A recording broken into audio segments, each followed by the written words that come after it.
Hi plant people, good day and welcome back to our YouTube channel, Marjan's Garden. So ngayon guys ay may i-share ako sa inyo.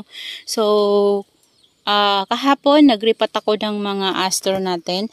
So ito yung ating astro na nasa isang pot. So walang kamukha yung pot niya dito kasi nandun sa succulent natin area yung pot na yon na may kapareho. So, niripatan ko na rin siya guys ng succulents. So, yung Crispate Beauty ko pala guys ay inaprot ko muna kasi palagi siyang, nakikita ko, palagi siyang dry yung ganito niya, yung leaves. Palaging wrinkled yung kanyang leaves. Tapos, kahit nadiligin ko siya, basa yung soil niya, wrinkled pa rin siya. Kaya sabi ko may problema talaga to sa stem.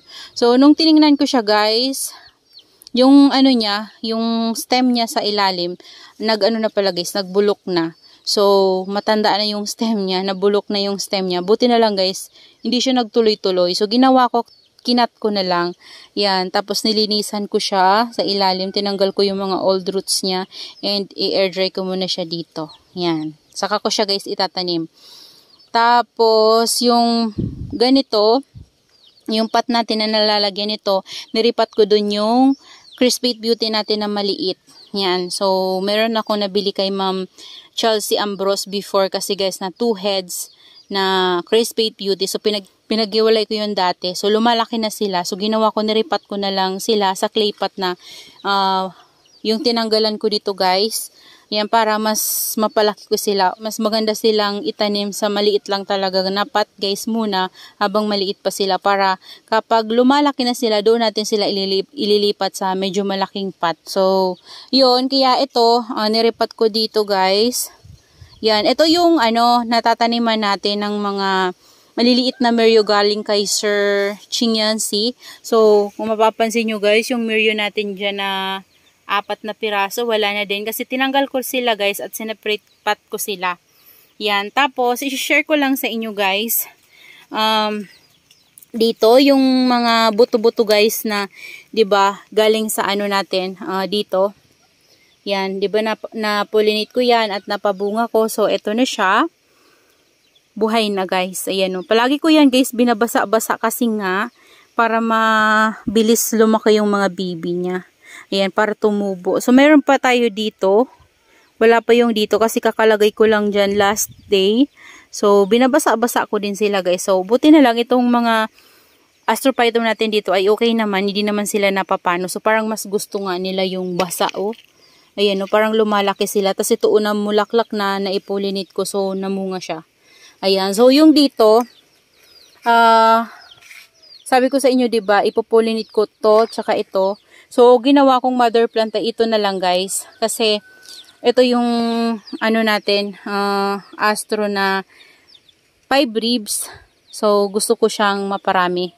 So, syempre, kapag nagbunga siya, kapag napatubo natin, siguro kamukha din niya. Ayan. Siguro may lalabas din na ganito. Pero, at least, diba, ito yung ginawa kong mother plant niya. So, ayan, may bunga na siya. Ito, na to guys, matatanggal na kasi ito yung pinagkuhanan ko. Ayan, ito meron din tayo ditong bunga. So, yung mga niripat ko guys, na pinag-separate ko yung maliliit na Meryo, nandito sa baba. Ayan. Ayan, so yan sila guys, oh. Dinilig ko na rin sila guys after kong maripat. Oh, marami nga lang mga ganyan-ganyan, mga sugat-sugat, mga scars, yung mga Meryo na maliliit na to na galing kay Sir Chinyansi. Pero okay na rin guys kasi mura lang naman to, sa set lang to nakuha ko eh. Siguro mga 125 ata yun guys. Meron na silang 4 na piraso. Yan. Kasama yung mga gymnocalycium natin guys. So, nasa set lang sila. So, ayan sila. O, medyo lumalaki na nga sila guys. Kaya, naisip kong iripat na lang sa ganitong pot. Para kapag lumaki sila, nakaseparate na sila guys. Ayan, ito medyo dehydrated siya kasi pagkuha ko sa kanya kahapon, tuyong-tuyo. So, yung ibang matataba, yun yung palaging nababasa. Ito, lumaki na siya.